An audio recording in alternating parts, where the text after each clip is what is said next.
Hello everyone, welcome back to my channel. তো আজকে চলে যাচ্ছি আমরা মায়াপুরের উদ্দেশ্যে।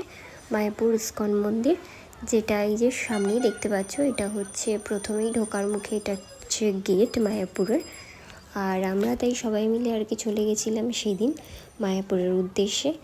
আর পাশেই ছিল বজরংবলীজির একটা মূর্তি, তো সেটা তোমাদের একটু দেখিয়ে দিলাম। এখন টোটো করে যাচ্ছি মায়াপুরের মন্দিরের উদ্দেশ্যে। তো সেখানে আমরা কতটা কি মজা করলাম আর কি করলাম সেটা বড় ভ্লগে অলরেডি আপলোড করা আছে।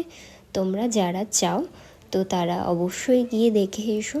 খুব ভালোভাবে দেখিয়েছি, অনেকটা বড় হয়েছে ব্লগটা, কিন্তু ভালোভাবে বুঝতে পারবে, দেখতে পারবে কি করলাম কি করলাম না, মানে যতটা পেরেছি ওই ভিডিওতে আমি সব দিয়ে দিয়েছি। তোমরা চাইলে গিয়ে দেখতে পারো। আর আমার চ্যানেলটা অবশ্যই সাবস্ক্রাইব করে নিও। টাটা।